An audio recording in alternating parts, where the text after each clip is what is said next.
uitați, vă rog, uitați prima toamnă.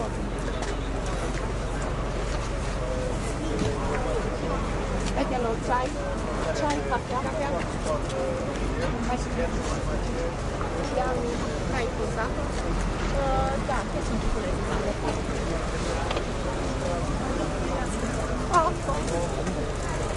Regina. Dacă s-au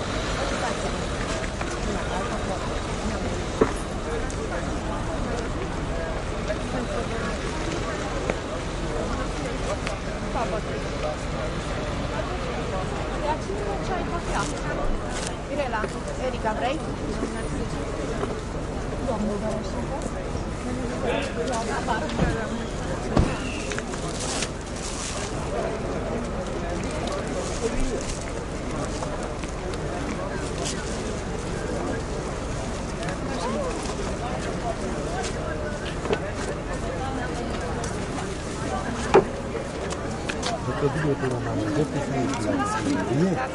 Aici, văd că vine acum acolo iar. De cafea, dacă da... Da, mai neluată. Mulțumesc. Cu plăcere. Da, Cam mai...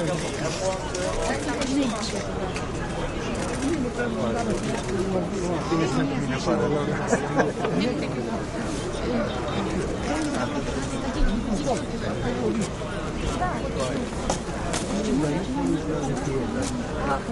Și ei.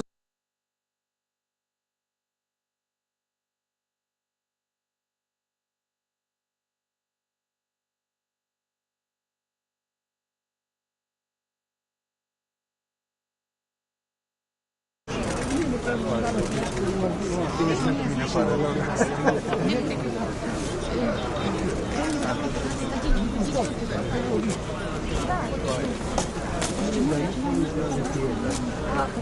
Și ei.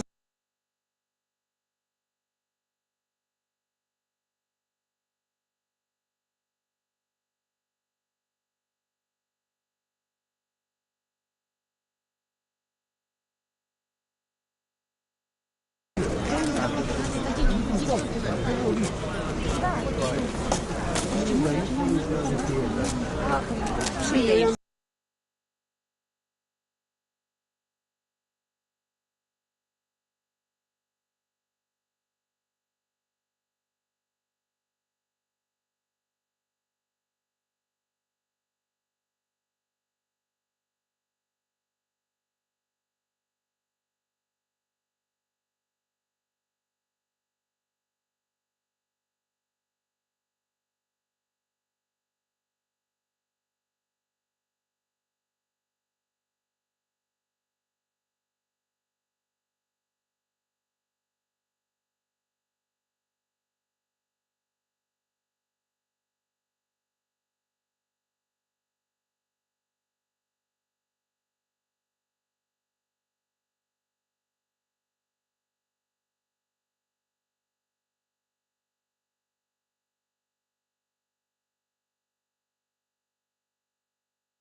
Department is open for business. Just bring me the kickbacks. If the whiskey ring people had said that, that's the world we're living in now. And we have to think about new structures and new new forms of anti-corruption response to deal with the pride.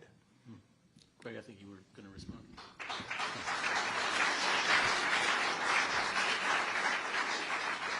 So yeah, and I'm sympathetic to all that. I think that this is kind of the intersection of two broad problems, which I've already touched on. But one is an increasing cultural understanding that if it's not illegal, it's not wrong, which just wildly misunderstands the purpose of criminal law and decent civilization. So there's that. And then there is this, again, this thinking that we've all talked about with if our side does it, it can't be wrong. Or maybe it's a little bit wrong, but the other side is so bad that we have to tolerate this to defeat them. Sometimes I think about what's another historical anecdote. I say we've got a problem of Fourth Crusade thinking. And the Fourth Crusade was the crusade that set out to save the Christian East and wound up running into a bunch of problems and made a bunch of compromises and sacked Constantinople and destroyed the Christian East. All because they were sure that they were right, and they had to excuse every little deviation along the way to get to that final end. And we're approaching our politics like that, and it's extremely dangerous.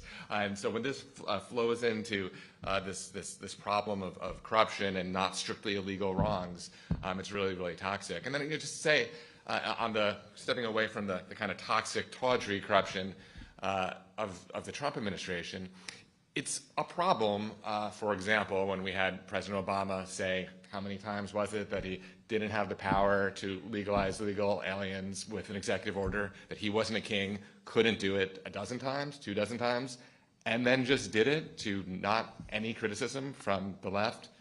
You should be able to believe in immigration legalization and see that is a problem. But I would just point out that Washington, D.C. is the original earmark. Papa Washington, Thomas Jefferson, James Madison, they were land speculators. They had a lot of land. They bought a lot of land, and they wanted Philly. They didn't like Philly. Philly was too far away, and it was too far away from their land in the Ohio country. So this has been with us for a long time. Some of our biggest heroes, and I'm not suggesting that Trump, and I would say I'm not suggesting Trump is George Washington by any means. But what I'm saying is that we have to take a step back and think not so much about outcomes as about the activity in which we're participating, how to safeguard the space where that activity occurs, and how to ensure that those structures and those institutions can last. And I think one of the things that is so bad about corruption, whatever kind we have, is that it undermines that space. It undermines that load-bearing wall in our political architecture, and it makes it impossible, because without that space, we're just back to doing what we did before the Constitution. We're back to basically trying to figure out who's going to rule. And in America, we don't have rulers. Majority doesn't rule. Minority doesn't rule. No one rules. That's the point of America. I want to wrap, and I want to save time for each of our panels. We'll get to audience questions. So be thinking after this question, we'll start taking questions from the audience. But I want to finish with the Department of Justice. And the Attorney General, the Department of Justice, and the role of an Attorney General, because I think that has really become a prominent role in the cabinet of a president. It's become part of the popular discourse in a way that they're on both the left and the right. There's this sense that, lock her up, lock him up. Somebody's got to get in there and lock somebody up, or there's this sort of kind of mob mentality of set aside the justifications and the arguments for whether they should actually be locked up. There is this sort of political energy to kind of exact political vengeance on your enemy by locking them up. And a lot of it depends on and manifests itself in who the president appoints as the Attorney General. There's a lot of focus on, is the Attorney General going to be aggressive, or are they going to do the bidding of the president? Is the Department of Justice going to be independent? Should the Attorney General sort of be the head of their own fiefdom and sort of do their own thing and be completely separate from the president? Should the president not have any direction over the Department of Justice that sits under he or she? How do we think about that? I mean, it's a question of nuance, obviously, but our politics don't process it that way. And so I'm curious to get your thoughts. Maybe James, you want to start on that one, or? Sure, and I'll be brief. I mean, this is a challenge of politics and law. I mean, somebody's got to control the Attorney General. I'd make him a ruler if no one did. Same with the Supreme Court.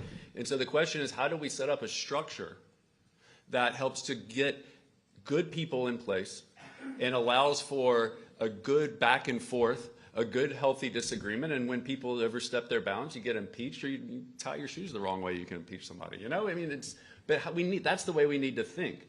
And yes, it is problematic if you have a president who says that, you know, I'm going to have a heavy thumb on the Attorney General of the Department of Justice. It's very problematic. We can all see that.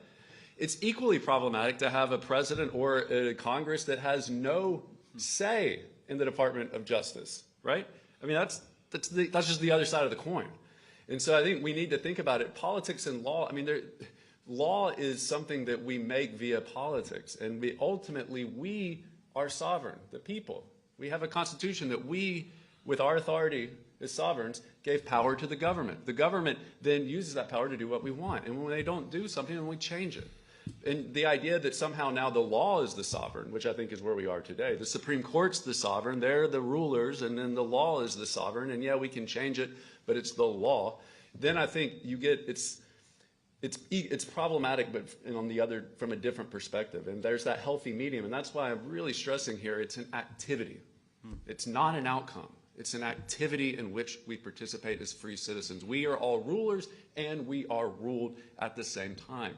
But that is an adverbial activity. It requires a space. It requires people like you getting up and going about your business and then actually taking interest in things. You know, I mean, it's really important. But when we start thinking about outcomes and how do we secure certain outcomes, we're already down that kind of factory thinking road. And we are already undermining that space. And we're already beginning to rationalize the rules and break the rules when we need to. And you can't sustain a system like ours with that kind of mentality. And we haven't had that mentality for a very long time, but for the last like 30, 40 years, it's been slowly creeping in. And right now, when I look at American politics, I see that mentality everywhere. And it is terrifying because you cannot sustain this country with it. Yeah, so I think one of the very sad things to watch over the last year and a bit has been watching the left and the liberal world turn on Merrick Garland. And you know, there's a lot of things I've said so far have been critical of the conservative world. I want to, at the risk of both sidesism, I do think that has been a very unfortunate look for the left. Merrick Garland came in promising to restore certain norms that had been done extreme violence in the Trump era. And I won't rehearse those episodes. He came in promising to look at cases based on their own merits, to respect the traditions of the department in cases that bringing and not bringing cases, and implicit in this was a promise to not give speeches about criticizing religious movements or secular movements, as his predecessor had done, not, you know, become a culture warrior. And that is exactly what he's done. He has, and I say this with some defensiveness. I mean, he's somebody I admire a great deal and have known for many years and have been close to. This is exactly what he's done. He has brought more than 700 cases against 1/6 participants and conspirators. They have not been unaggressive. And yet, to listen to the dialogue about this on the left, it actually sounds a bit like, to use Heath's example, it sounds a bit like a Trump rally with people chanting, "Lock her up." People are certain that they know all of the people who should have been indicted yet. Very rarely when they do this are they spelling out the statute and the evidence and the elements of that offense that may have been violated. And, you know, and again, this, I hate to keep harping on this, but this is the confidence game aspect of it. If we want a Justice Department that behaves under what we think of as the rule of law, not having the Justice Department indict people because we don't like them is a big part of that. And having the discipline of an indictment, requiring an indictment that actually specifies with provable evidence a violation of a known criminal law, that's an important value.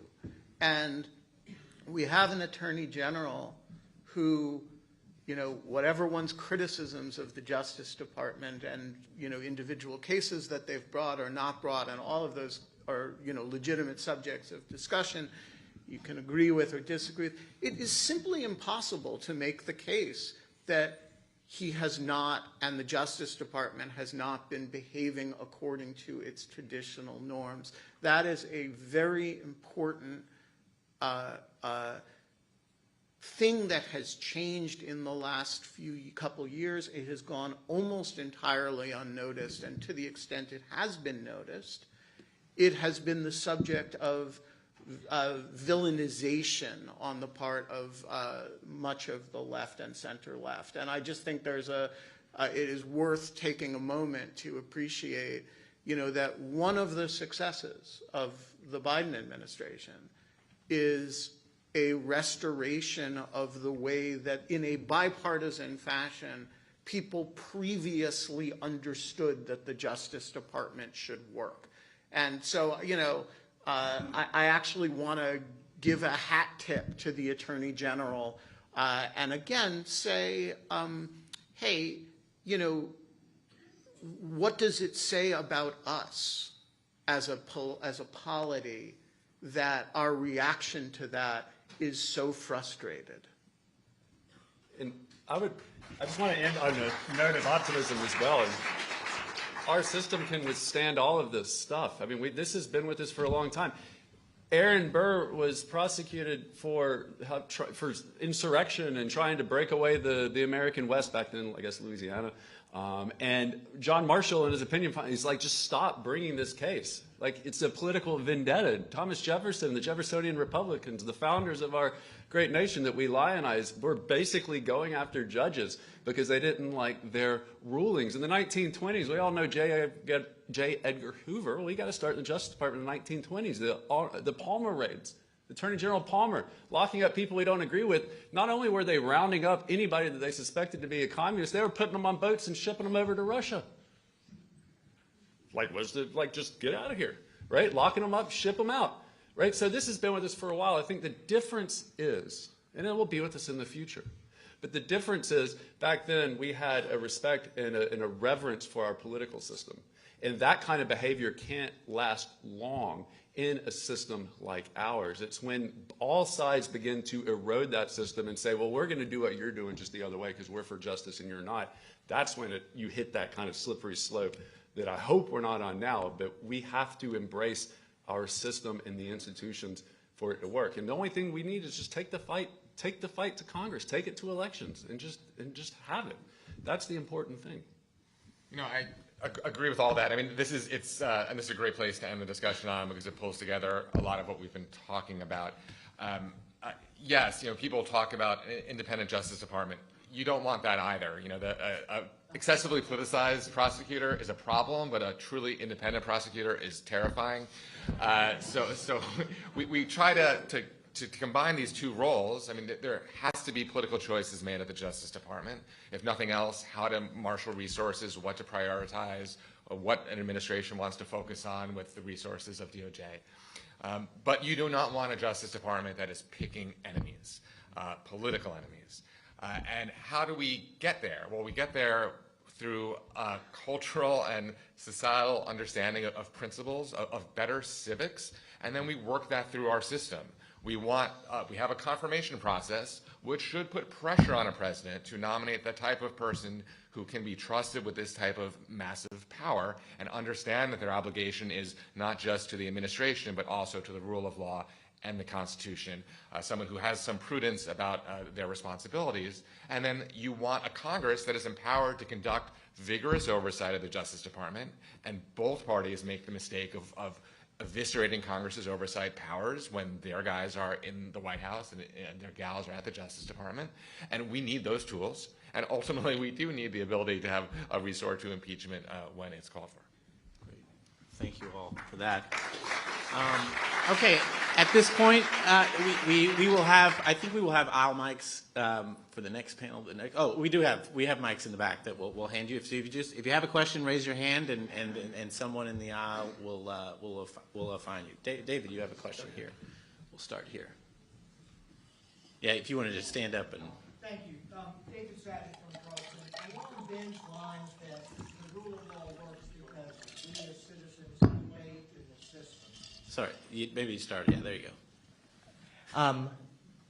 That we as citizens have faith in the system. My question is, we were talking about the checks that the judiciary has on the executive and the legislature, that being basically the ability to declare something unconstitutional. Likewise, the legislature having a check on the executive by way of impeachment. When the Supreme Court rules something is simply unconstitutional, that's all that they can do. To enforce that, it depends on the competence of the executive and the legislative branch to enforce that. So my question is two-part. Number one, are we close to the point where we might experience an executive officer disregarding a Supreme Court decision? And secondly, have we reached the point where we can never expect a valid impeachment proceeding to be successful unless the Senate is dominated by senators of the opposing political party? It's a great question. I think the first thing to keep in mind is judicial review is a very complex thing with regard to the President and Congress. In the Constitution, there's no question about it. The Supremacy Clause, Article 6, Clause 2, you apply, like in federalism in the states, in concurrent powers, judicial review is clear-cut. The framers understood it. They agreed on it. It was there. After that, with regard to the President and Congress, it's a little bit murky, and you have different theories like departmentalism, which is what basically Marbury v. Madison was, which is essentially we will declare this act unconstitutional only because it's telling us, or this part of the Judiciary Act, because it tells us how to use our power, and we get to choose how to use our power. If we say that under the separation of powers, the courts can tell the other branches what is right and wrong, what they can and can't do, well, that makes them a ruler. That makes them the absolute. I mean, it is incompatible with separation of powers. Now, the checks and balances is something that we put in there. It's from the kind of medieval notion of mixed government, and we installed it into our doctrine of separation of powers because Cromwell and the first founding of the 1780s told us that separation of powers on a pure basis doesn't work. So we gave the executive a veto, we gave the Congress some powers over the executive, but the judicial review part of it wasn't in that conversation. Now, that's how we decide it today, and that's how we understand it today, and that is all well and good, but it does present certain theoretical difficulties. Now, with regard to disregarding a ruling of the court, I mean, the court adjudicates disputes between parties. Fidelity to the rule of law is what translates that outcome to us all agreeing with it. We say, well, if I go through this process, I know that I'm going to end up in court and it's going to end out this way too. But the court doesn't write law unless Congress rewrites it. And, Andrew Jackson disregarded the court. In my experience, America has experienced all of these things in the past, and they weren't existential. What makes them existential is not the particular act in the moment, it's the overall way in which we're thinking about politics. And, and I would just say, you can't go near the court now. We're all basically judicial supremacists. The left doesn't like the court because Trump got 3 justices. So what do they say? Do we want to strip their jurisdiction? Completely legitimate. Do we want to get rid of a circuit? It's what the Jeffersonians did. Do we want to raise the number to grant cert? Do we want to take away their building? You can do a whole lot of things. No, we don't do any of that. What? We want to pack the court. Why? Because we want our rulers in there.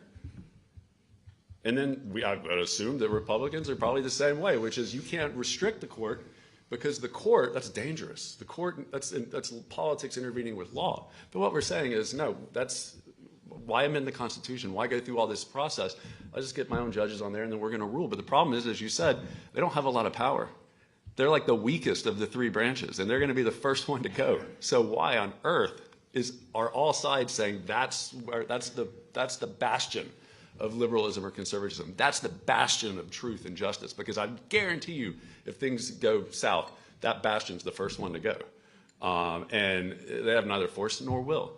And so it's not about the courts, it's about our fidelity to politics. And we don't have that. And until we have it, we're kind of in trouble.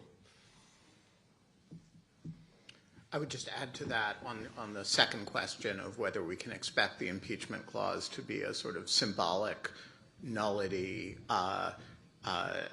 unless you imagine a degree of domination of the Senate by one party. I think in the present environment, that's certainly correct.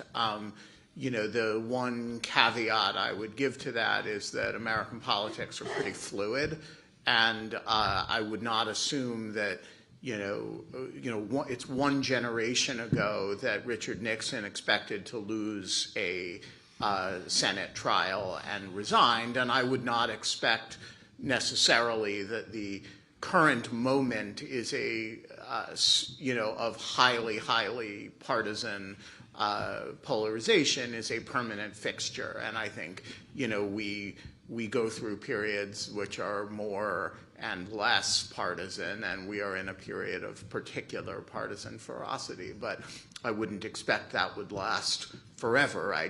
I'm not a forecaster, so I don't pretend to know how long it will last. But as long as it's the case, as long as we live in a world of party government, the impeachment clauses are not a particularly effective instrument. And I'll just take, can I just take those two things backwards? First, impeachment. I think that's right, but I am pro-impeachment. I want more of it. And I think there's two things to know about impeachment that I always remind people. It's not just about the president. We haven't, but we should impeach cabinet officers almost routinely. I understand why. Pull one out of the hat. I understand why there's hesitancy to undo an election, which an impeachment does. So why not impeach cabinet officers responsible for the offending constitutional policies? We should do more of that. Second, impeachment isn't just about removal. It's about oversight, investigation, clearing the air. The founders thought this would be an opportunity to get public scandals fleshed out in front of the people. We've gotten away from that. We're just thinking about it as just removing a president. No, it's about so much more than that. So we could use a renaissance of the impeachment clauses. And one other thing on judicial review, I worry about the other side of that, although we should maybe worry about circumstances in which political branches will ignore the rulings of the court.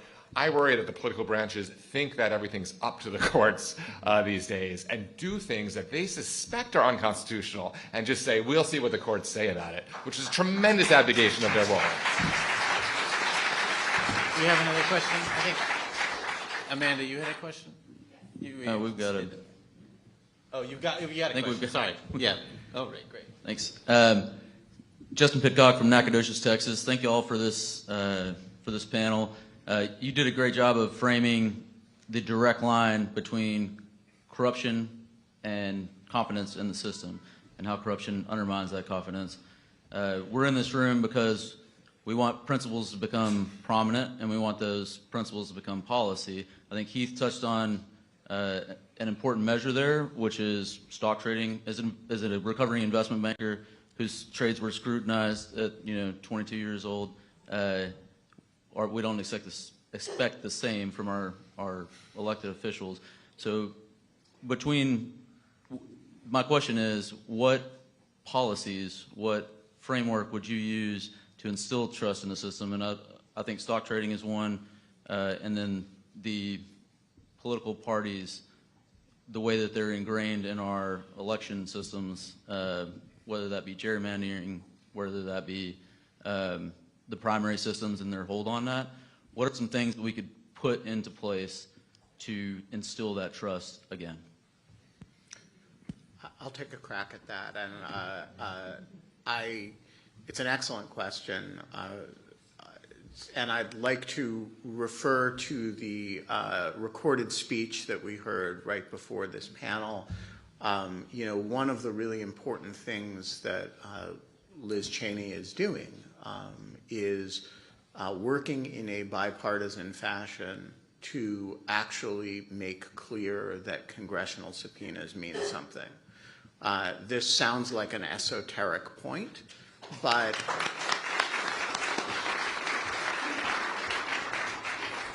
one of the things that happened during the last 4 years was that you had one person after another simply stiff congressional oversight efforts, some of them partisan in character, a lot of them legitimate in character. And that sent a message of impunity. And for Congress, and I think Benny Thompson, the chair of the committee, and Liz Cheney, the vice chair, deserve just an enormous amount of credit for focusing in a very serious way, not merely on getting the answers to the questions they need answered, but on establishing the principle that they get the answers to the questions they need answered. And I think there is nothing like watching Congress, and I know that he is not the most popular man in the world, but I do want to bracket Adam Schiff as a counterexample to this, because the first impeachment investigation was enormously effective, notwithstanding the point I'm about to make. Watching Congress over a protracted period of time, simply unable to gather basic information, is completely demoralizing to the idea of oversight in government. And so watching Congress carefully and deliberatively and in a bipartisan fashion, and the participation of Representatives Cheney and Kinzinger in this is really a critical feature, and the way the Democrats have worked with them is a really important factor, and it's something we should all appreciate. Having that deliberative work done to reestablish the idea that when Congress investigates something, number one, it actually does it. It's not simply a series of speeches and yelling at witnesses. It's not, you know, Jim Jordan screaming at somebody with his sleeves, and, you know, and it's not the tweets that you send out about it. It's actually investigative work product. And number two, that it has the tools to do that investigative work product is, I think, a critical part of reestablishing confidence in the idea that we have government that works effectively and has the tools to work effectively. I think we have one more. Can I just weigh in real quick? Yeah, sorry. I mean, one, I think Adam Schiff has a phenomenal audible voice. I mean, you know, he should definitely has a career. As I was listening to the impeachment trial, I mean, I could definitely listen to him read like a good book. But look, I think to connect on both, you know, these 2 points here, Congress can't enact policy if no one takes Congress seriously. When Jim Jordan tried to use the power of the purse and conservatives to defund Obamacare, elites around the country scoffed at them and said that was illegitimate. James Madison says that's the best power of the purse, the most sacred power you can give a free people's representatives. Now we're told you can't shut the government down, you can't block judges from the left and the right, because that's just politics playing into it. You can't hold people, you can't obstruct, you can't do this, you can't do that, but we want really good policy.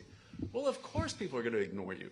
The administration's going to ignore you, right? We have Sherrod Brown on the floor. The banking committee doesn't show up to a hearing for the nominee to the Federal Reserve. Sherrod Brown's on the floor and says the equation is simple, do your job. Well, you know, what does that mean? He's saying, I want this nom, and you're not giving it to me, so I'm going to accuse you of not doing your job. Do you see what I'm talking about here? Like, it's about the power in not in the activity, not the outcome.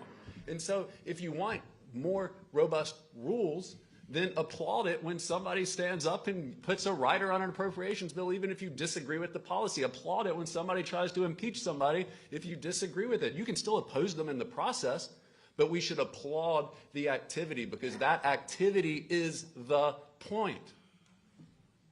I think we have time for one more question in this one. Oh, great, Amanda. Can you guys hear me? Oh, there we go. Sorry. Thank you all for being here, and thanks for having me. I'm a lifelong Democrat, not far left. I'm very moderate. From Arizona. I'm not woke. But the way our politics is right now, it's either Trumpism or wokeism, and I don't fall in either category. I feel like the opposite of Trump, the opposite, thank you. The opposite of Trump isn't woke. It's finding a coalition of like-minded Democrats like myself, independents, and normal Republicans like you guys here. And I just want to know, how do we build a coalition? How do we, because I promise you there's a lot more like me out there, because Twitter's not real life. There's more Democrats like me.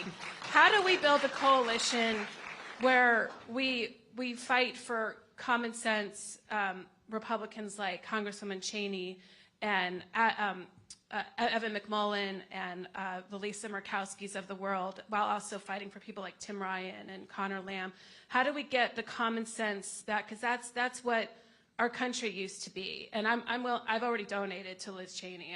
It's my first Republican donation. She'll get more, but I mean, how do we come together? Because I'm serious. I work with over 125,000 Democrats that helped get Biden elected, and we're here. I'm very serious when I say I'm worried about where our country is heading, and we've got to get it back. Like, this divorce has got to come back, and we've got to reconcile.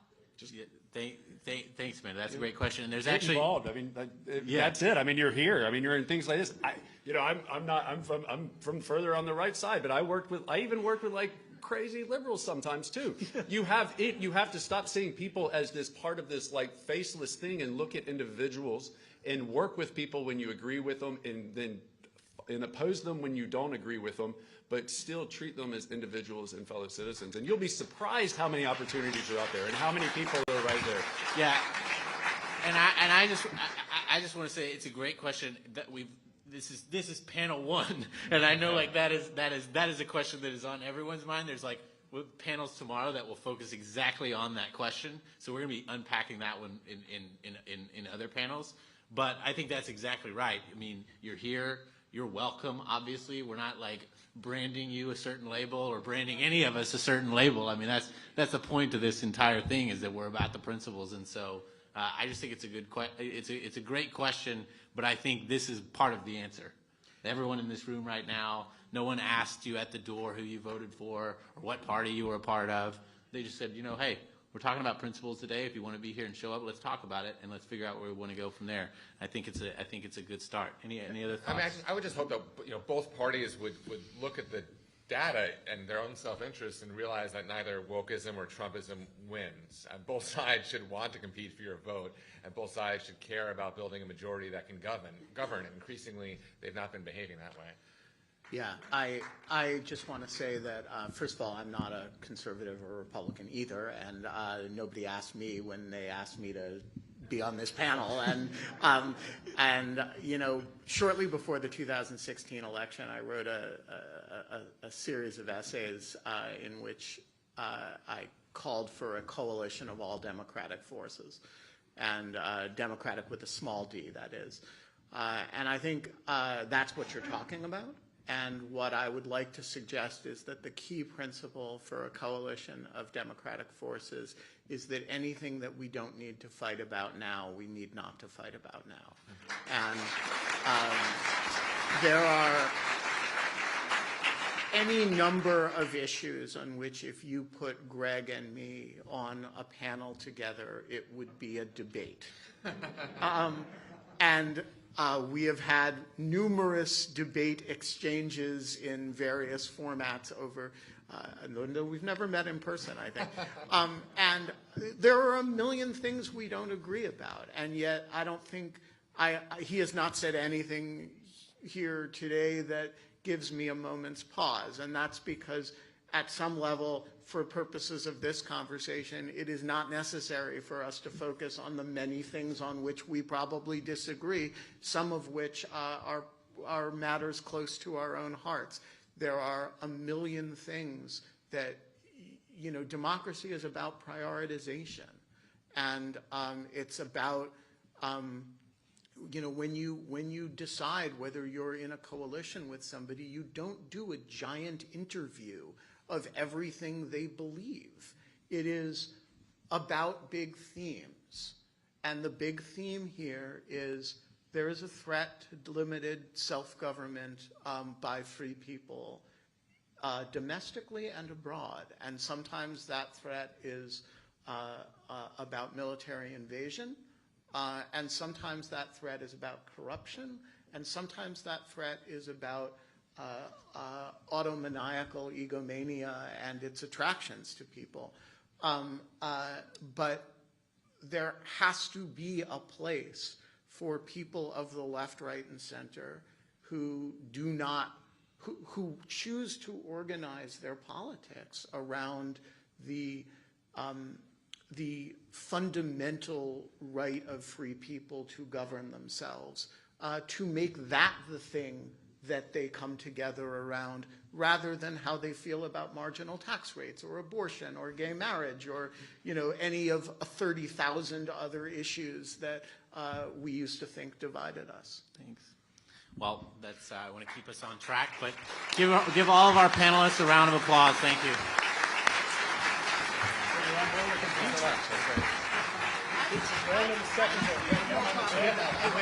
We'll now, yes, welcome to the Catherine. Okay, great, yes, and then we'll just get some time to switch off the stage a bit, and then the next speech will begin. Nobody leave, we're about to do the next speech. Good luck.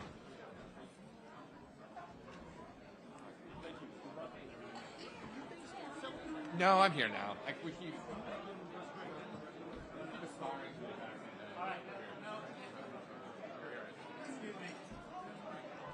All right, everyone. Sorry, our next speaker is about to begin, so we'll take a break right at 11:40. You can still feel free to get out, but the next speaker is about to begin. Let's give it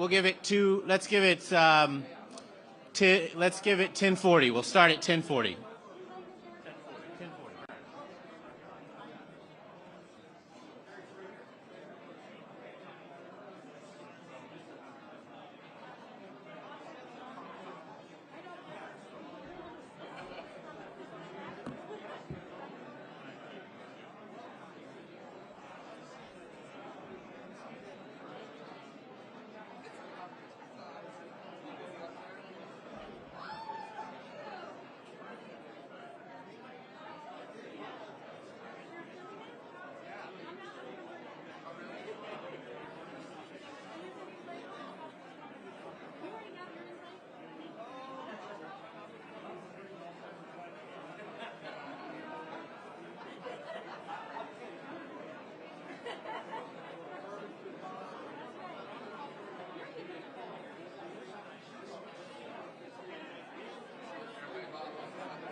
I feel so constricted. I don't know how this is going to stay. You know? All right. So constricted. This isn't going to stay up here. I don't need it. It's going to fall. No, I should throw it in the audience. There you go. I think I might. I'm like, look. I'm going to go, whoa! Like Motley Crue. Oh, this was... How you doing? What's going on? No, man. It's insane right now. I was working till midnight last night. I'm exhausted. Oh, yes.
Nice to meet you. Yes. I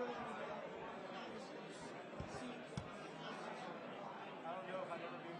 I don't know if I've ever run.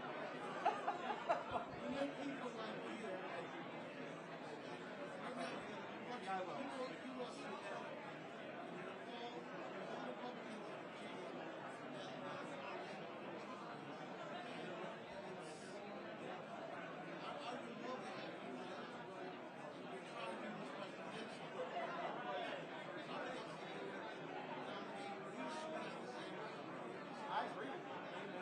What's your name?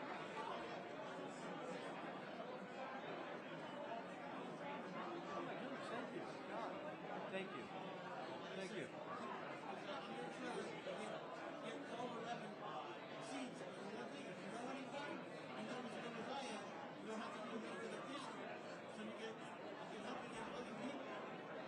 You can have a full slate. That's right. Amen, John. Amen. Thank you, man. Thank you, brother. I know you. Yes. We have talked now. I agree, man. Yeah. I assume that people are working about it. I'm not that important.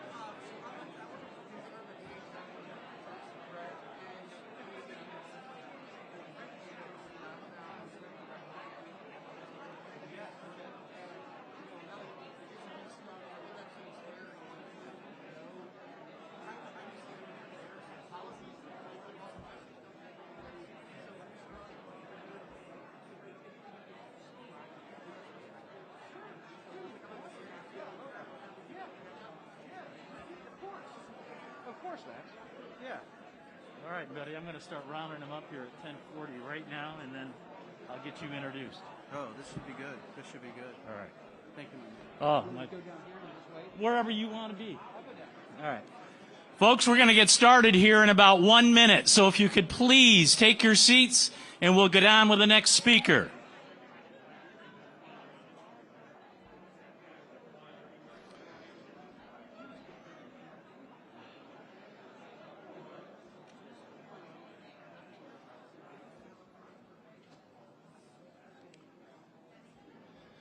All right. Everybody's got their seat, right? We doing all right this morning? All right, good. My name is Tim Surprise, and I'm here from the great state of Michigan as a volunteer for Principles First. Anybody from Michigan here today? All right, great. Thank you. Thank you all for being here. I have the privilege of introducing another principled leader. He has demonstrated leadership throughout his life by dedicating service to others. In fact, he began by first serving our country in the United States Air Force in an 11-year distinguished career, enlisting and then becoming an officer, a military intelligence officer at that, and went on after that 11-year career to serve the National Security Council and the Secretary of Defense as a consultant, as a contractor, and as an authority on military intelligence and cyber security, an area that's very important to us all today. He continued to demonstrate leadership by serving his country in Congress in the great state of Virginia in the 5th Congressional District. And his leadership journey evolved to perhaps a broader constituency by his family establishing and currently operating 2 craft distilleries.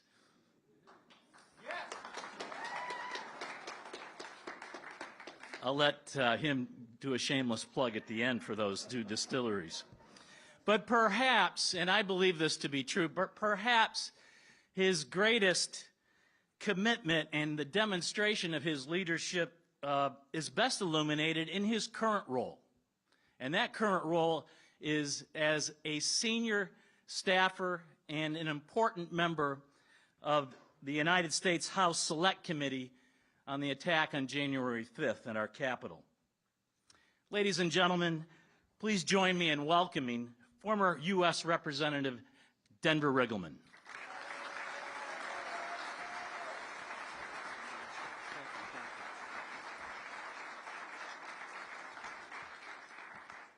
I would first like to lodge a complaint against the Principles First Foundation for not having bourbon up here for me to drink while I'm talking to you.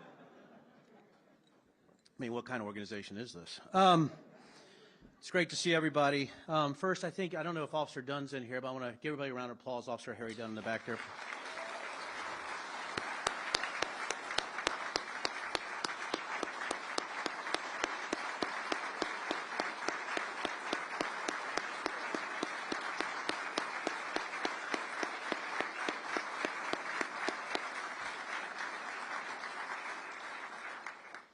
Sorry to embarrass you, Harry.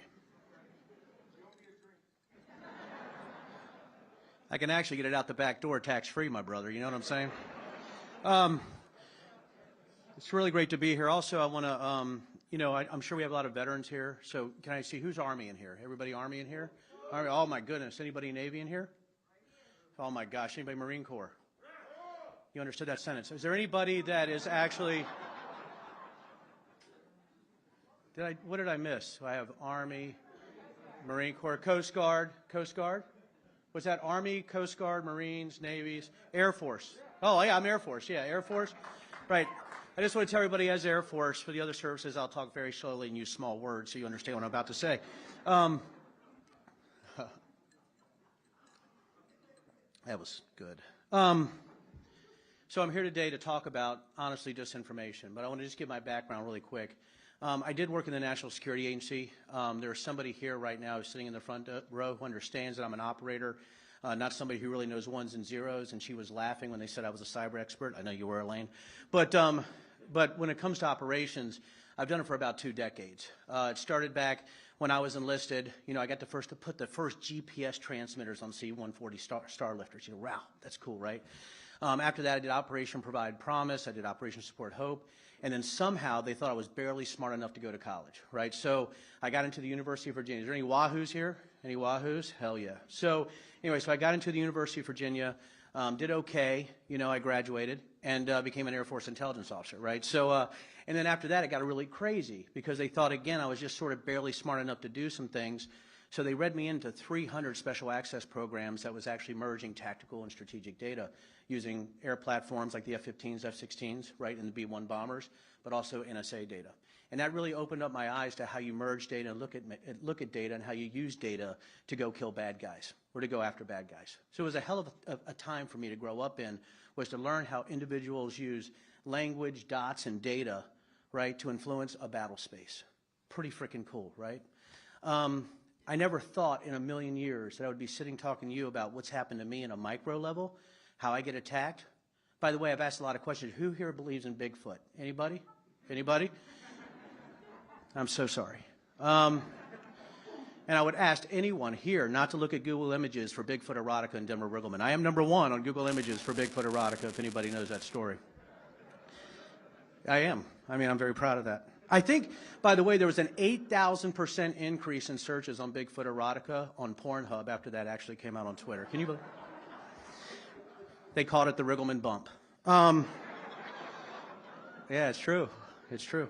So that is actually part, though, the disinformation talk, right? The fact is, in my first election, I was writing a book using Bigfoot as a disinformation system and how people believe in Bigfoot, how they actually go on, they spend lots of money, the grift that's involved in Bigfoot expeditions and Bigfoot shows, right, and how there's all these different belief systems. And that book was used against me in disinformation to actually accuse me of being a Bigfoot porn-loving Nazi, right? And then that's pretty amazing, but the thing is it was retweeted, by my opponent's daughter, Olivia Wilde, right? So what happened was that goes over the entire ecosystem, and all of a sudden I'm trending #1 on Twitter worldwide. Thank you very much. I'm parodied on Saturday Night Live. I'm destroyed by Colbert and Kimmel and Fallon, right, on something that's completely made up because it got into the disinformation ecosystem, right? But I won somehow. Maybe it's because people do love Bigfoot and there's some secret Bigfoot erotica sect out there that I should be looking at. But you never want to alienate Bigfoot voters. First lesson, right, when you're running for office. So that happens, right? That happens from a Democrat, and you think, well, it can't get much worse than that, right? I can't get much worse than being accused of Bigfoot porn and like to be a big Bigfoot furry and run around my house screaming and being ridiculous. It can't get much worse than that than being called a pedophile by being attacked, your family being attacked every day on Twitter, right?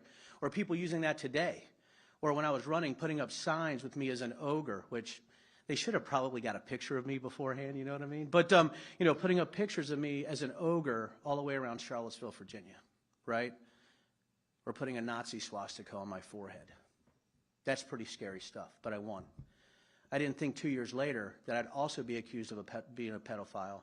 I'd be accused of running a money laundering operation through my distillery for the Democratic Party. I'd be accused of trying to change the sexual orientation of children because I officiated a same-sex wedding. That I would actually be probably the first congressman to be taken out by QAnon folks, right? The first in the middle of 2019, I'm giving a speech after the wedding, and all of a sudden, you know, I see people coming up saying, you betrayed us, and they're wearing a little Q. I didn't know what it was at the time. Even being in disinformation, you don't have time to look at every crazy conspiracy theory on the internet. And what I want to tell you guys is that it's data, right? It's the ability to manipulate an entire disinformation system or an information ecosystem that can change the very way you're looked at. Think about what you guys do, right? You guys have your own people you like to look, your own ecosystems, your own places on Twitter or other places. You'd love to be there because it's like-minded individuals. But I have a question for all of you. What if those like-minded individuals are clinically insane, right? Or what if they're actually leveraging ignorance to make money, a grift, a conspiratorial grift, a weaponized grift? Money turns into violence pretty quickly, depending on how you want to use it. How is it that we can be algorithmically targeted by social media and algorithmically targeted by fundraisers? How is it that they're using the same systems, using math, using algorithmic warfare to sort of spread their filth, that digital chum, across the entire information ecosystem? I get to see all this, right? I've done it all. I've got to see call detail records. I've got to see metadata. I've got to go after bad guys like Soleimani in 2006, 2007, trying to find data and use data, right? I went from dropping bombs on foreheads, right, to actually trying to track people using data. And that is really the arc of my career. Being a congressman in a whiskey distillery was really just a cover, right? Just a cover, right? Even though the whiskey cover isn't bad.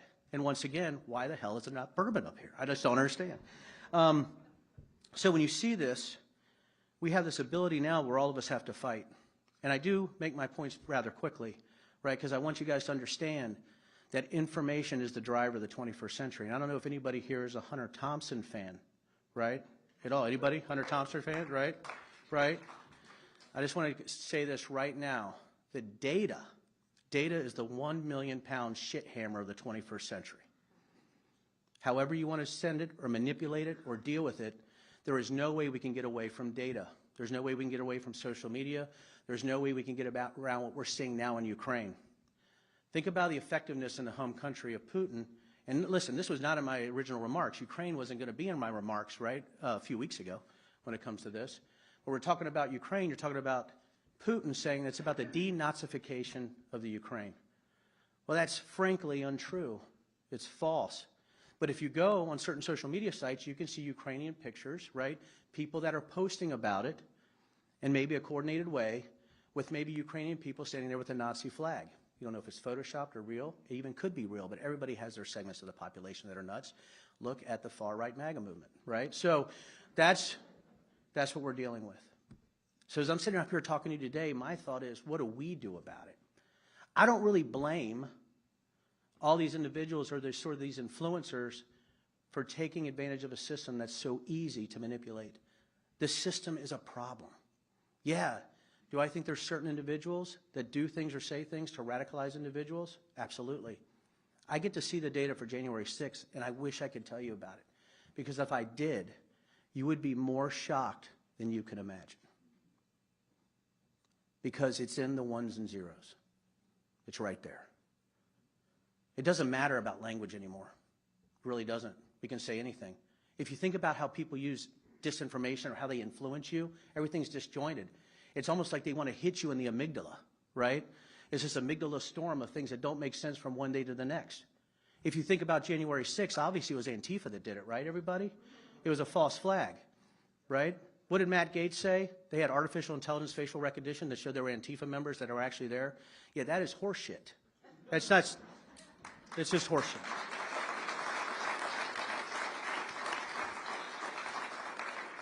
The thing is, horseshit sells, right? That's how you raise money, hyperbole, outrage, just saying things that are just not really, they're nonsensical. But if you think about false flag conspiracy theories, because I can go into millions, false flag conspiracy theories I think are the laziest of conspiracy theories. You got to be pretty lazy. You know, fake moon landing, that takes some brains, man, right? Flat Earth, yeah. Then you have other things, right? Right? You have other things. When you look at these type of things like Stop the Steal, you're starting to get a more complex type of issues, right? But false flags, you know, I think Marjorie Taylor Greene believed 9/11 was a false flag, right? And she's very smart. So like a turd. So I guess what I'm saying is this. When you look at now at Truthers, I got a chance to talk to Ray Epps, right? To talk to individuals. Anybody know about the FBI false flag conspiracy theory? I bet everybody in here does, right? We know for a fact, based on data, and I can't tell you how right now, that that's absolutely untrue. Absolutely untrue. And that family has been devastated by these types of rumors and innuendo. It's not just me being parodied on Saturday Night Live with a really bad skit about my love of Bigfoot porn. This is about people who actually have their lives threatened because information has been weaponized. And that's what I want to tell you guys, that now, here in this audience, this incredible gathering, what are you going to do about it? What are we going to do about the system? What is your job when somebody comes up to you and tells you that it's 100% that George Soros, you know, funded Republicans behind the scenes to start the January 6th committee? What do I say to that? What do I say to that? What do I say to somebody calling me the Antichrist or calling my wife the spawn of Satan, right? You know what I tell them? I tell them we're now the most powerful couple in the United States of America.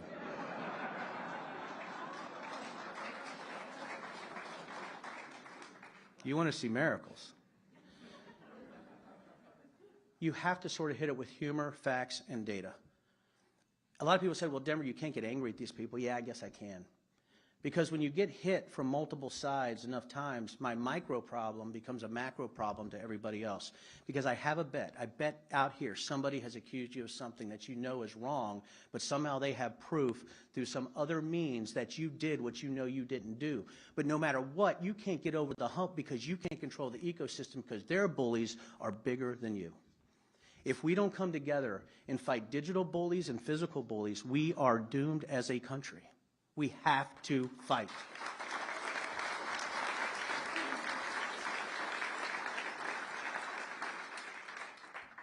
I don't want to take a lot of time, but I do want to tell you all this. There are people in this audience I absolutely love that are here for me, that came to see me or that I've worked with. And these are people in this audience that are actually heroes that you'll never hear about, that have served in our armed forces, right? That have served in law enforcement, that have served in government, right? That have done things on companies and businesses that nobody will ever know about. I bet there's things in here, guys, that you have done for other people that nobody will ever know. And I know you're maybe smiling about it right now, that nobody knew about it, but damn it, you want to tell them, but you can't. Because you know what you all are? If you do that, you're a good person. It's okay to be a good person. But it's not okay to back down from a bar fight, especially when those people are wrong. So how do we do it? Humor, a little bit, data, yeah. But you got to do it by standing up and having courage. And I think that's what you're saying to people that are here, is that they do have courage. It really ain't me, right? Guess what I get to do after this? I get to go back to 50 acres on my property where my wife is a master distiller. Think about that frickin' gig, right? My wife and daughters are master distillers. I told her I wanted to start the company for you, and now I don't have to do shit, right? She just says everything. But it's smart. My wife thinks that, oh, he's so amazing. I'm like, make me more whiskey. But as we're going forward, I want everybody to know this. I'm sort of in for the long haul. I'm 51 years old. I don't know how long I have, right? Nobody does. But there's younger people out there that need to know. Cross-check your facts. Always source. Memes are usually not true, right? We are in a new world of memetic warfare and coded language and all these things that people are trying to influence other people with. But when it comes right down to it, when you look at the flat line of this, the very core of why all of this is happening, why people are saying awful things with hyperbole and outrage, and you say it's about power, Denver. It's about people who want to be hold the reins of government. It is all about money. And once we actually figure out where the money comes from, where it goes to, what type of language they use to make it. While they're doing it, we can start to rip apart the fabric of their information ecosystems, and that is my job right now in the January 6th committee, is I'm going to rip apart the fabric of their ecosystems.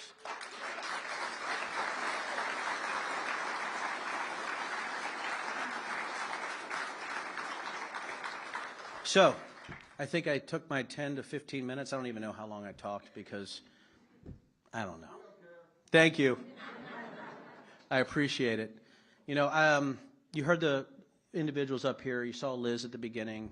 I don't know. I think Adam might be coming down. I am friends with them, right? They are my friends. They are also just really sort of badasses, right, in their own way. They are. And I think, but everybody out here that you're here, how humbling is it that you guys would come, listen to these people, and be there sort of in a way that I can't imagine that you want to fight this fight right now? Why would you want to do this? Because it's the right thing to do. That's it.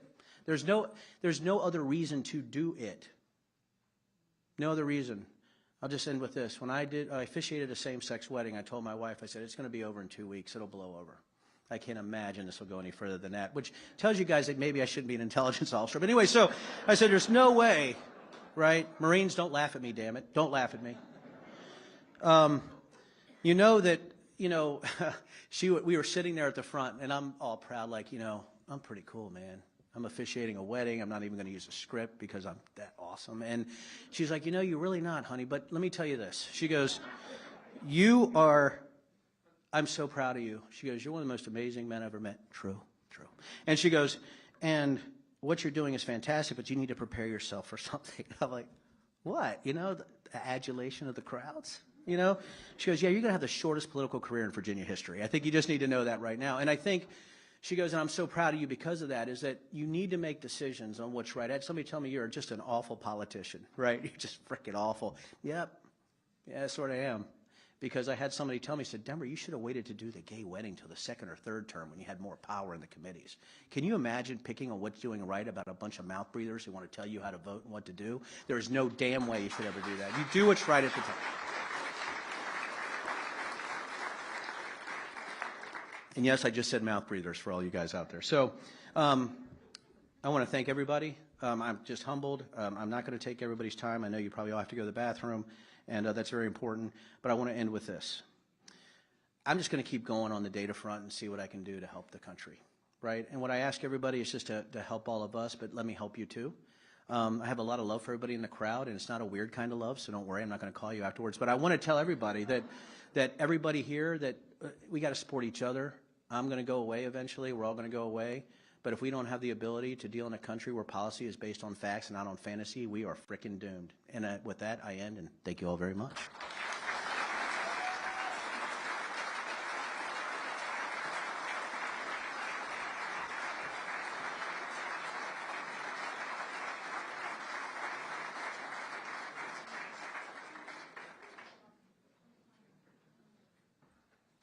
All right, everyone give one more round of applause to Congressman Riggleman. Thank you so much. If I can go ahead and have the Principles of Faith panel come on up, that would be great.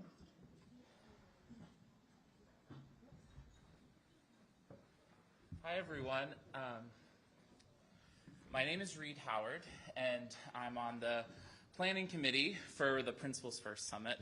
So it's so exciting to see you all here and in person. I think our movement has been missing the opportunity to get together in a room and show how much energy there is for principled leadership. And so we're so grateful that you're here with us. So in addition to kind of volunteering with Principles First, I'm a chaplain at Georgetown University. And Georgetown has live-in chaplains that live on campus with the college students from all different faith traditions.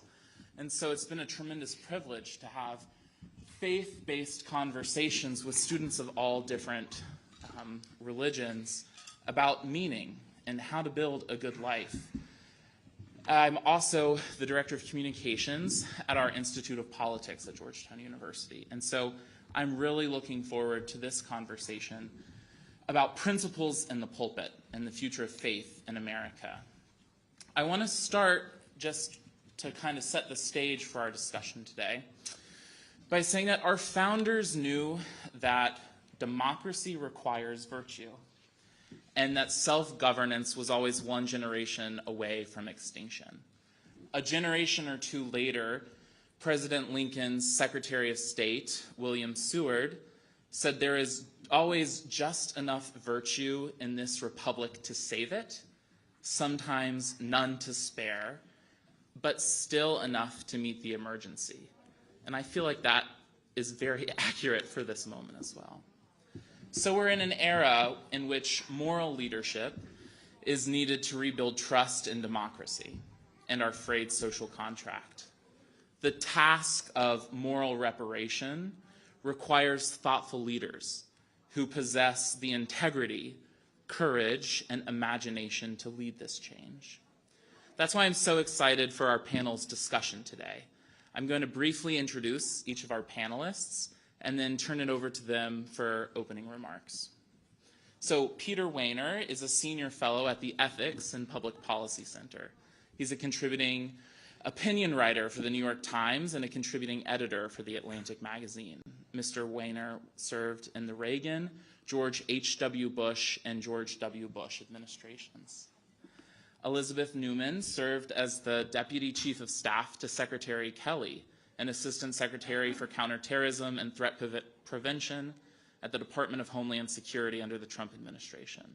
While there, she was a passionate advocate for growing the department's ability to respond to emerging threats like violent white supremacist extremism and malign foreign influence. And Nap Nasworth is the executive director of the American Values Coalition, a nonprofit combating right-wing extremism and misinformation. He left his job of nearly 9 years as the politics editor at the Christian Post after they published an editorial positioning them on Team Trump. He has been an assistant professor and lecturer and received his 2006 PhD in political science from the University of Florida, specializing in the study of religion and politics. So you'll please join me in welcoming our panelists.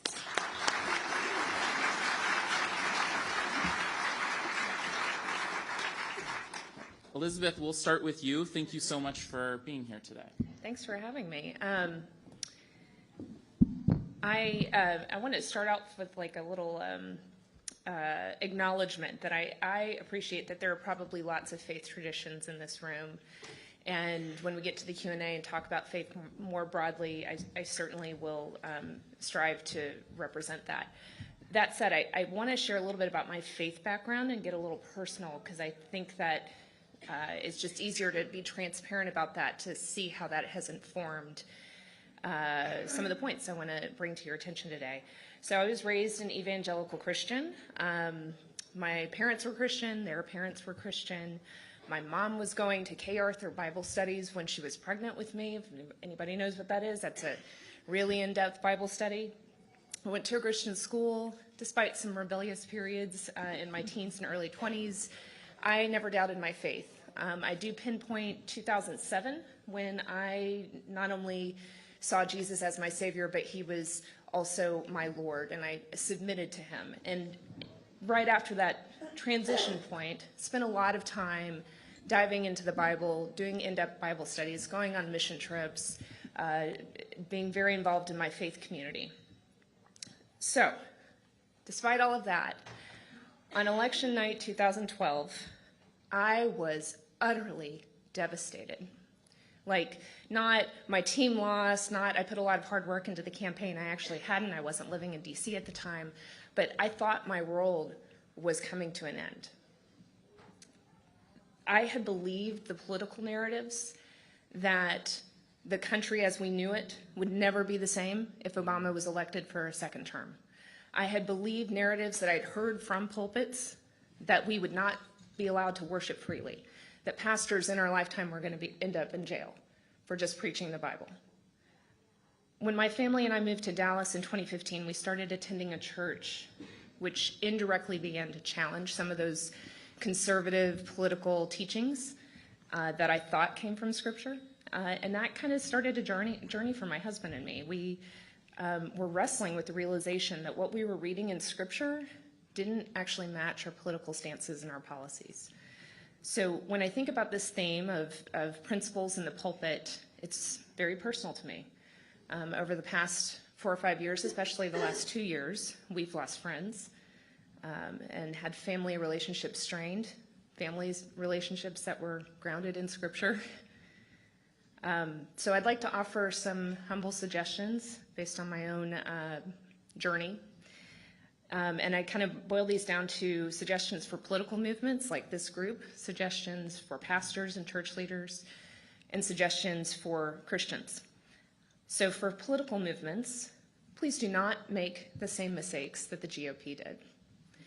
Co-opting faith communities for power leaves both groups power hungry and morally bankrupt. Faith should inform our politics, not the other way around.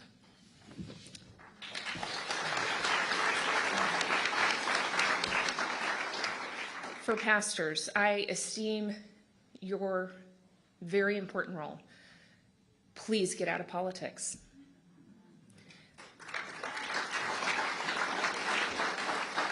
I really do appreciate that in order to winsomely teach, you need to understand the culture, but many of you have decided that being a culture warrior is more important than being a follower of Jesus. Please faithfully teach the Scripture, foster healthy communities where people can grow safely, and grow to be people of integrity. If you take the second principle in Principles First, every person has dignity, quality, and worth. That is found throughout the Scripture from Genesis to Revelation. And yet, if you were to ask the average evangelical Christian, they would seem to think that that only applies in the context of abortion. Teaching the Scriptures leads to people of integrity, people not easily deceived and persuaded by fear. Last, if you are a Christian, it's lonely and long work to untangle your faith from politics. You need healthy community. Isolation is a tool of the enemy. And after the last 2 years, we all are struggling with isolation. Please find safe, biblically grounded community and commit to it. Make a daily practice of putting your hope in Christ alone. That doesn't mean we don't care about flourishing of society, but put first things first. Our hope is not in this world. It helps you from being overtaken by fear and the thirst for power if you keep your grounding and hope in Christ. Get comfortable with the fact that we are in a post-Christian culture. Depending on where you live, that shift may have occurred a long time ago or might just be changing now. But as people of faith, we are increasingly going to be the minority and at times targets of ridicule and persecution. Jesus promised his disciples they would be persecuted, and he responded to that with, "Take heart, I have overcome the world." Do we believe that? We can grieve the change. We can be grateful for the legacy of faith in this country, also acknowledge its many failures too, but the goal is not to reclaim the past. It's time to construct new communities, new institutions. And finally, if you do feel called to contribute to political movements like this one, that's awesome. I mean, I've spent most of my life in and around politics. But your priority needs to first be finding that healthy biblical community. This cannot be your only community. You need to be grounded in truth that is deeper than a political movement. That grounding will help you to resist the temptations of seeking power for power's sake, and it also helps you properly understand and examine policy through the lens of serving others and seeking the common good. People of faith can and should be involved in politics, but let's start from that motivation of the second greatest commandment, to love our neighbor as ourselves.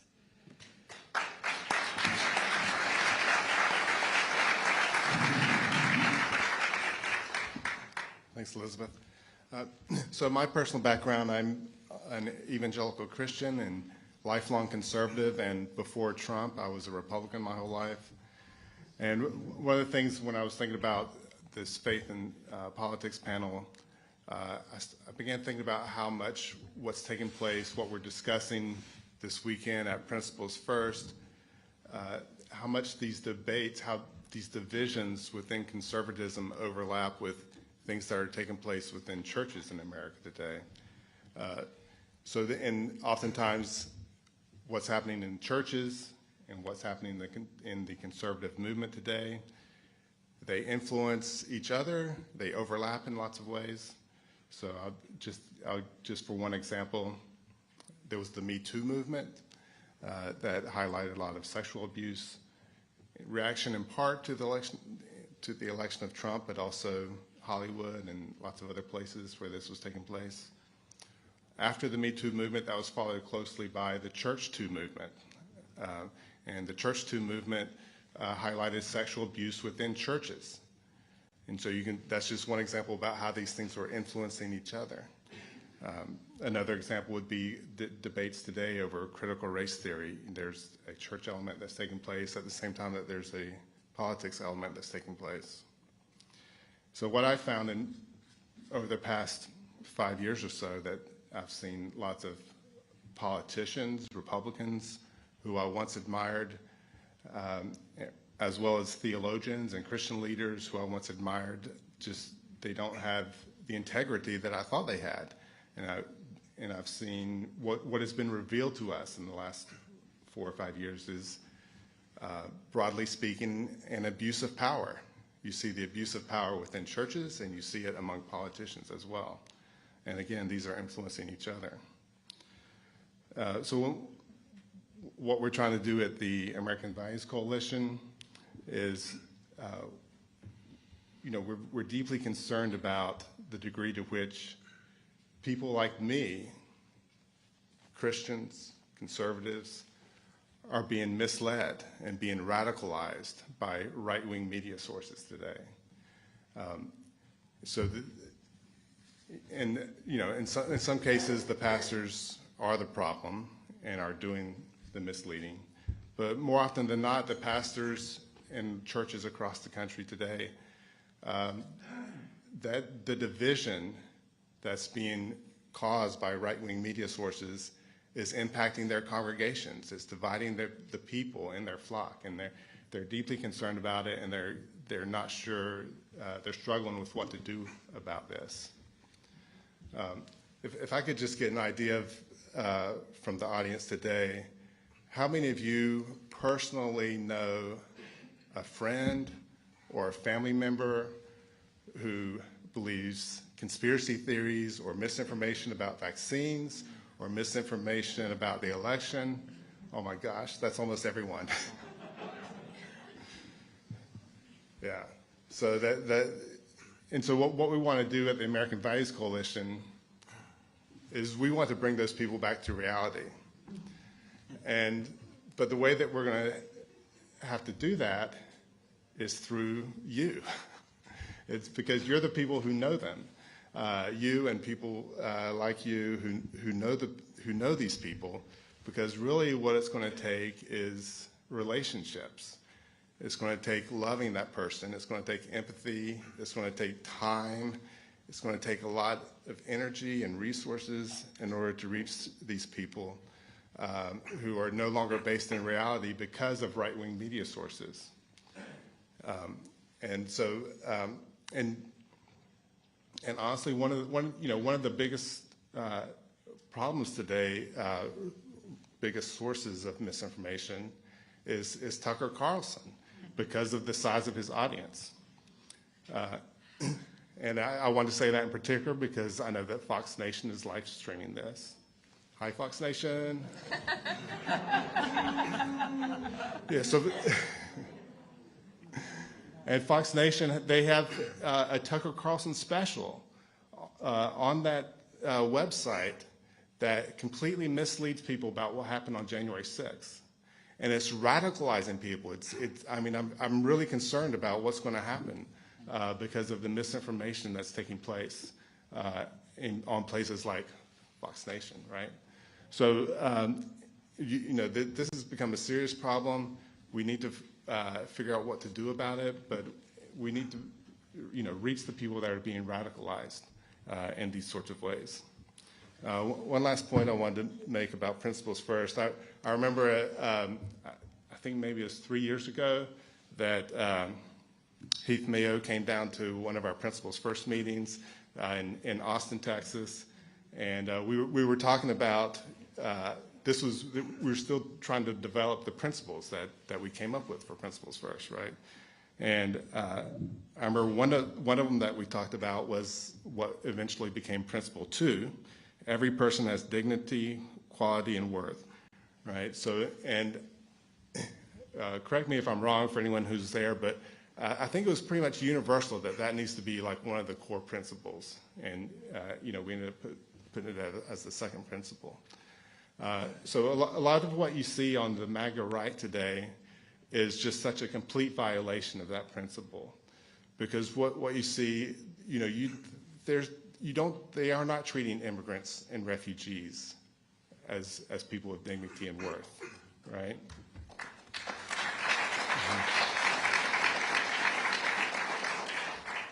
I didn't even have to say please clap for that.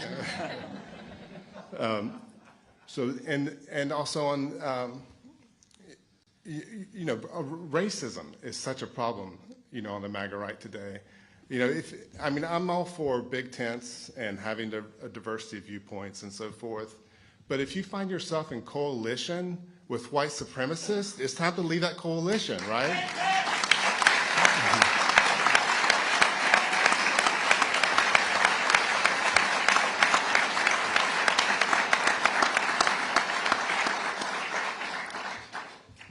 So for the people watching on Fox Nation, this may be, it's fine. No, let's,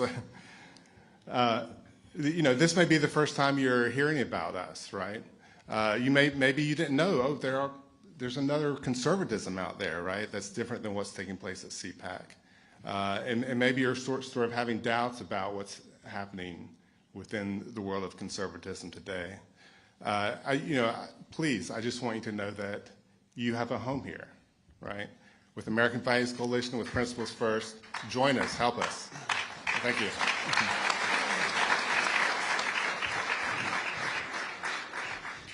Thanks. It's great to be with you. Thanks, Nap and Elizabeth and Reed for being part of this panel, and to you, ladies and gentlemen, for being here. You're in a minority movement right now, but that's okay. I learned early in life from people wiser than me that in life you're called to be faithful, not successful. We'd all rather be both, but faithful is more important than being successful. And sometimes when you're faithful, life reaches inflection points, and all of a sudden things change and you can become successful. But I do appreciate the fact that all of you are faithful to causes that you care about in a country that you love. Just briefly, because we want to have some time for conversations, a few thoughts. I've been asked probably more than any other question, I would say, over the last 5 years, how could people of faith, particularly the Christian faith, have rallied the way they did for Donald Trump? I think I get that question because I'm a person of the Christian faith and have been, fairly upfront about that. And it's I think the puzzlement that I've heard from people isn't that people voted for Trump, which I didn't do, but I understand that argument. It's that they rallied for him, that they were his sword and his shield, that they were sort of energized for him. And that just seemed a huge cognitive dissonance to people on the outside watching it. And the reason it seemed that way is it is. It was a huge act of hypocrisy and double standards. And so the question becomes, well, what happened? What explains that? And I think several things that I'll throw out, and we can maybe talk about them as the panel unfolds. One is that I think people lost sight of what the purpose of faith and the church is in American political life. Martin Luther King had a lovely line that I thought explained it. He said that the church shouldn't be a servant or a master of the state, but the conscience of the state. And King himself was actually a great, I think, embodiment of how that worked, of how he traversed what can be a very tricky landscape of using faith as a means to justice without having it corrupted by faith. I'd say this generation, this moment, it's much worse than that. And what has happened is that faith, for a lot of people, not all people by any means, but for a lot of people, particularly white evangelicals, the church and faith has become a servant to a cause, and that cause is Donald Trump and MAGA world. And Congressman Riegelman used the phrase information weaponization earlier in his speech. I would say that faith has been weaponized in our time. Now, this is not new. Anybody that's familiar with the history of faith and certainly the Christian church knows that this happens from time to time.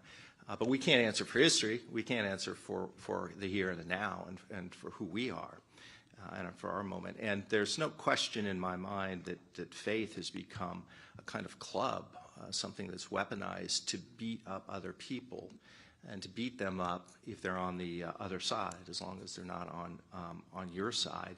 It's been instrumentalized, a means to an end. C.S. Lewis in the Screwtape Letter, some of you may be familiar with that, it's a fantastic book, but the conceit behind the book is that there's a senior devil writing to a younger devil trying to give him advice on how they can then win the day. And the older devil says to the younger devil that once you get people of faith to believe that the world is their ends and faith is the means to the end, then you've just about won your man. And that is what is happening. In my experience, because I have a lot of friends who are people of faith, who view politics differently than I do and are varying degrees of Trump supporters, and just my own observations, what I think has happened is that faith has been subordinated in ways that they don't fully understand. And frankly, in a way that when I started my Christian journey, I wouldn't have expected. My understanding, or I guess my observation of this, is what is core to a lot of people of faith right now is sociology, is culture, is partisanship. And faith is subordinated to that. But the arguments that are made are wrapped with a ribbon and a bow of faith. And so you're having, in a sense, a shadow debate. You think you're talking about faith when actually what it is faith has been subordinated and instrumentalized to advance some other cause that they care even more deeply about. They wouldn't say that, by the way. I mean, I think if you gave sodium pentothal, they would say, no, I think this is what I'm called as a Christian, as a follower of Jesus, a person who reads the Bible. This is where it is. This is what I'm called to be and to do.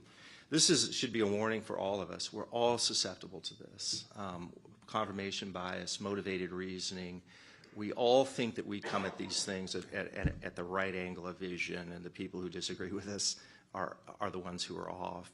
And we should all be very, very aware of how much our culture influences. Even Elizabeth, your own story about how you were able to see things anew because you had grown up in a certain culture and environment, and you thought this is the way it is. So, to her credit, she was open to listening and changing.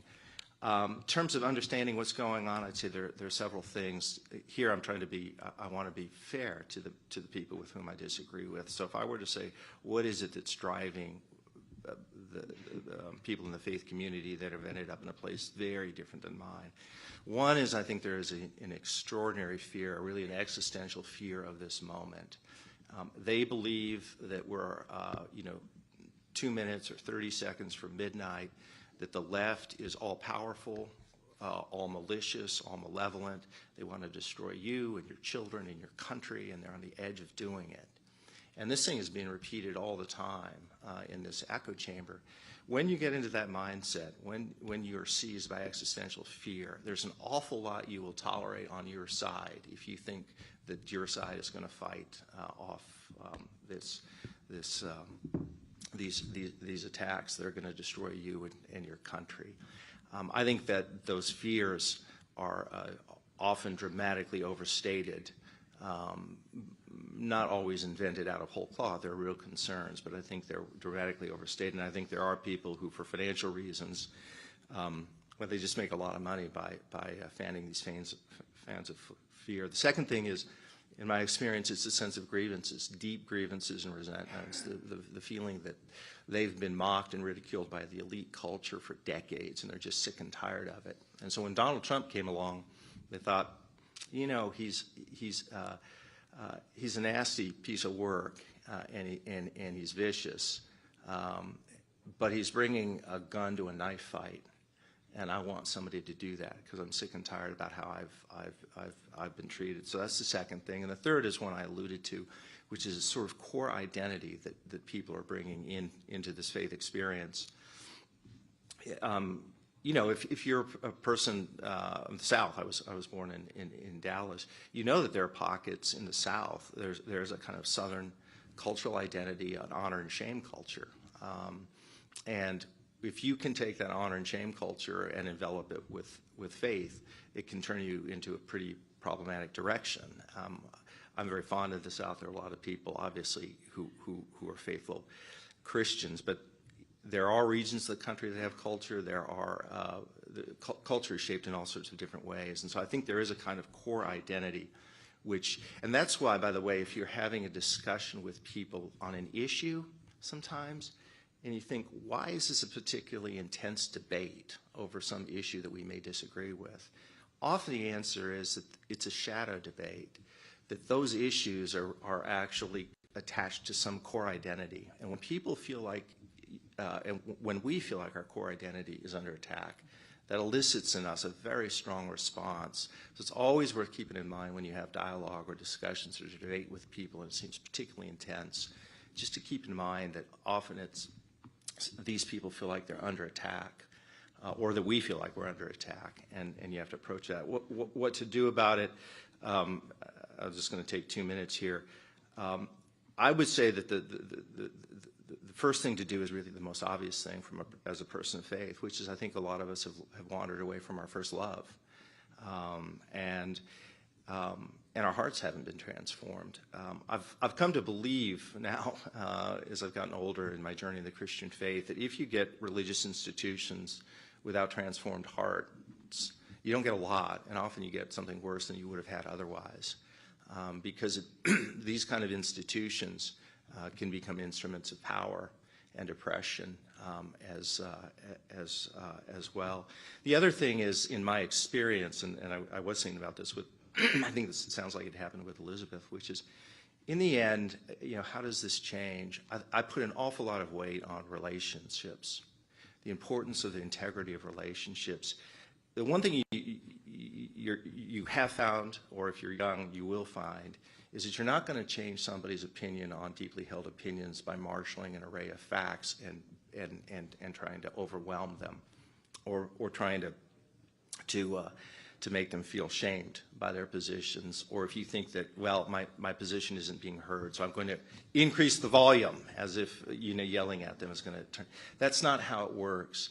How it works is when people within your own life, or whom you know, who trust you, who feel like that you have their best interest at stake, has a different view, then you can engage in a genuine conversation that begins to open, I would say, some doors that would otherwise be closed. You know, that's hard work, but that's the work of what it means to be people of faith and to be human beings, which is, you know, we're responsible for the communities we're a part of and the relationships that we have. And the last thing is, it's one of my favorite lines in poetry. It's from The Prelude by Wordsworth. It's an endlessly long poem, but there's a line in there which I love, and he said, "What we have loved, others will love, and we will teach them how." And I think for people of faith, that's a very nice way of thinking about it, which is if you love the right things, and you can teach other people to love them too, and in the end, you can elevate rather than denigrate and degrade things. And we live in a time in which, Lord knows, we need to elevate things. So thanks a lot, and we'll have a conversation. So, as we get into our questions and discussion here, I just wanted to give a programming note. Heath and I, when we were thinking about how to structure this panel, wanted to get an evangelical perspective up here. I think many of you in the audience can say, how are you going to have a panel on faith and only have evangelicals at the table? And when we were designing this conference and thinking about who was invited, we asked people of different faith traditions to be on all different panels throughout the course of this weekend. When we think about principles in the pulpit, there's a particular tradition where there's been a lack of principles. And that's why we wanted to bring in experts who could talk about it as it relates to the evangelical tradition. And so we have a coalition panel that's happening tomorrow, and we have speakers of different faith traditions throughout the weekend. And I just think that's really important to note. Pete, I want to start my questions with you. In October of 2021, you wrote an article in The Atlantic titled "The Evangelical Church is Breaking Apart." And I'll read an excerpt for our audience. You said, "When the Christian faith is politicized, churches become repositories not of grace but of grievances, places where tribal identities are reinforced, where fears are nurtured, and where aggression and nastiness are sacralized." So, Pete, how is evangelical political engagement affecting the church's broader and primary mission of evangelism? And what can we do in our own faith communities to plant seeds to change this? Yeah, it's a great question, Reed. In terms of how is it affecting the broader primary mission of evangelicalism, I think it's having a devastating effect. Just because I am a person of the Christian faith, the most personally painful thing about the last half dozen years has been the tremendous damage, I think, to the Christian witness and to the Christian church. About 2 years ago, I was visiting a place where I grew up, Richland, Washington, and I was having a conversation with a fellow, Carl Kopic, who was a pastor. He had been instrumental, actually, in my own journey of faith when I was a young man. And I was asking him about what was going on, and I remember it when he told me, he said, "Pete, what's happening is a generational catastrophe." I think what is most harmful are to younger people of the Christian faith who are looking up at what they're seeing and think, this is a moral freak show. What the hell is going on? I don't want anything I don't want to be a part of this, if this is what it means, the anger, the grievance, the hypocrisy, and all the rest. And I was struck at one point. I thought, if you were an atheist and a liberal, and you thought, what could I do to discredit the evangelical witness in America? You would probably go into a lab and build somebody that looked very much like Donald J. Trump and say, we're going to have him win the Republican nomination, and we're going to have the social conservative Christians rally behind him and defend him. That would do a great job to advance the cause of atheism. If it happened, and it has, and I think if you have conversations with people of the Christian faith, as well as people of the non-Christian faith, it's had a huge and devastating effect. I do think that the younger generation, in my conversations and conversations I've had with people who are in ministry with young people, is in a lot of cases they're not leaving the faith, but they're leaving the institutional church. Or they're no longer referred to themselves as evangelicals, and they are looking for something. And I think, in that line, if you build it, they will come. I do think that if people of faith can live authentic lives of faith and show how their lives are transformed in a way that's attractive, that makes them better, and live lives of fulfillment and meaning and joy, and even joy in the midst of pain and sorrow. You think about your own experiences with folks, who are Christian, and normally, and this is true of when non-Christians witness it too. If they're able to see how faith is changing lives in an elevated and joyous way, that is a huge difference. And the last thing I'll say is grace. I think the one thing that I've experienced in life that people of faith can access, I think, more readily than not people not of faith. It's not inaccessible. I think it's more accessible. It's when people see the living embodiment of grace in people's lives. And I've had conversations with friends of mine who are not Christians, including atheists. And when I've shown them things, manifestations of grace in people's lives, that's the one thing that tends to break through, and they think, I may not be there, but this is something I wish I had. Thank you. All right, so Elizabeth, I'll come to you next. In July of 2017, Pew Research Center reported that 72% of white evangelicals believed that Islam and democracy were in conflict. Just a few weeks before the 2016 election, 2/3 or 66% of white evangelical Protestants said that the growing number of newcomers from other countries threatened traditional American customs and values. And 63% said that today discrimination against whites had become just as big a problem as discrimination against blacks and other minorities. These poll results show an embattled white group worried about the forces of cultural change around them. What can we do as a movement to dislodge this unnatural pairing of evangelicals with populism and conservative nationalism? And if I can add a second part to this, you're an expert on national security. To what extent are these attitudes a threat to national security? Well, I'll take the last one first. They Okay. are extremely dangerous. We've already seen that manifest in the last year. Let me add to your stats there. There was a series of polls run by different groups over the last year. And depending on the one that you take and the time point you take it, the estimates are there are between 10 million and 30 million Americans who believe that violence is justified at times to achieve their political ends. By the way, that meets the definition of terrorism.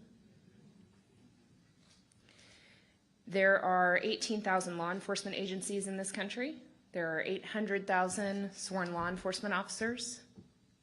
We don't have enough security to deal with 30 million potentially violent people. Also, the way that the laws are written, and I am supportive of the way that the laws are written, we can't go after terrorism inside the United States the way we can overseas. Now, separate conversation, I think we could change the laws in a way that's respectful of our Constitution, and I hope that we can do that. But today, with a potential pool of people interested in violence being at 30 million, we have a pretty catastrophic boiling point that we are sitting on. When we look at the concept of extremism, we know that, and let me define my terms here. In the security community, we talk about people that are vulnerable to being radicalized. These are people that have risk factors or life stressors that make them open to certain narratives, feeding grievances, and they can be moved to a radicalized state. Then you have the number of people that are radicalized at any given moment is going to be less than the number of vulnerable. Does that make sense? So large pool of vulnerable, smaller pool of radicalized. The people that mobilize to violence, very, very, very small. You know, we don't actually know the percentage, but 0.5%, 1%, 2%, very, very small. The problem, though, is that a small percent of a very large whole is still a very big number. And we can't predict. We've studied radicalization in depth for about 20 years since 9/11.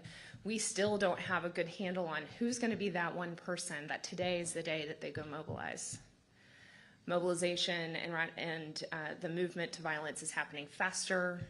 The social media companies, the online component of radicalization is a huge factor of that. So my day job, I think about that. I work on prevention strategies. And it was a thing we were greatly concerned about in 2019. It got a whole lot harder after 2020. J.M. Berger defines extremism as the belief that an in-group success or survival can never be separated from the need for hostile action against the outgroup. So if you think about what Pete was just talking about, the current political moment where you have a narrative almost 24/7 on certain news stations perpetuating this existential fear, this existential threat that we're facing. You basically have in those news stations radicalization narratives. Now, some people are not vulnerable, so that it doesn't affect them that way. Some people are vulnerable, but maybe they have some resilience factors in their lives, so they don't ever move to that radicalization space. But a whole lot of people have been radicalized, especially over the last 10 years. Facebook algorithmics, we now know through some leaked documents, you literally can set up a profile, not touch it, and within a week, your feed, depending on your demographics, your feed would be filled with QAnon conspiracy theories. Even though you had posted nothing, you had liked nothing.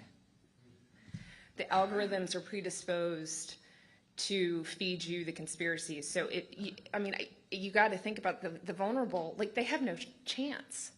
Like, I feel a tremendous empathy for them. Like, they don't know that they're being deceived. And I totally agree with Denver. It's for money. Fox News could fix this. Facebook could fix this. It's for money. And then there's another driver here. It's power. So what do we do about it? You kind of have to take the groups differently. The way you approach vulnerable or somebody that's radicalization curious is different than how you approach a radicalized individual. Pete mentioned it. You're not going to argue a radicalized individual out of their ideology. Not going to work. In fact, take it out of the context of politics, but in the context of extremists, violent extremists, when you talk to people that have been involved in neo-Nazi gangs or were formerly Islamist jihadist, those that have de-radicalized, what they tell us is that it was through relationships. It was through somebody coming alongside and addressing other psychosocial needs. It's not the ideology, folks. So if they're truly radicalized, they need help. It's probably not something a layperson can do, but you can be a friend, especially if it's a family member. You can still love. You set healthy boundaries. Don't put yourself in harm's way, but you can still love. If you see that person playing with things that are potentially violent, call the police. Get attention. Get somebody's attention so that they get the help they need, and hopefully they don't do anything criminal. But the vulnerable, and that's where the work that AVC is doing, that's where groups like that's really important. It's important for us to offer counter messaging. It's important for us to be winsome in how we do that. We don't want to yell or make fun of them. Have empathy. Like, it's not their fault that Fox News and Facebook and these things that are just 24/7 narratives of grievance and radicalization pathways. So let's befriend and be kind and be winsome, but it does take courage because you will get pushback. So I'll stop with that. Thank you. I'm getting the signal from the back to wrap things up. So Nap, I will let you close us out. When it comes to principles in the pulpit, what's something that we all should take away, and what's something maybe that your organization is doing that you want to let us know about? Takeaway, I have hard copies of our Truth Advocates Handbook. Please take it away because I don't want to bring it back on the airplane. So, all right, well, let me end with this. So something I alluded to in my opening remarks is that there is a split taking place that's similar to the split within conservatism that's taking place within evangelicalism. And so there are evangelicals who value pluralism, who object to coalitions with white supremacists, and who want to treat immigrants, for instance, and refugees with dignity and respect, who push back when the Trump administration used separating children from their parents as a political tool. That was child abuse, all right? And so there were evangelicals who were pushing back against that. So, there are some indications, that I don't know where this is going to lead, but like I said, there's something similar that's happening, within conservatism, within churches that I'm involved in. And so I think it's just important for all of us to, first and foremost, put truth first. to always be advocates for truth, even when it's hard, even when it's difficult, even when it's a difficult conversation that you need to have with somebody. Make sure your search for truth comes first.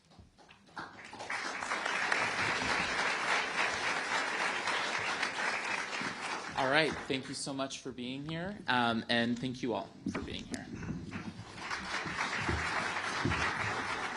All right, hi everyone. My name is Dylan. I'm with the National Grassroots Committee of Country First. Just a quick announcement about lunch. We have food trucks outside for your convenience, but please bring your masks and lanyards with you because you will need that to get back into the building.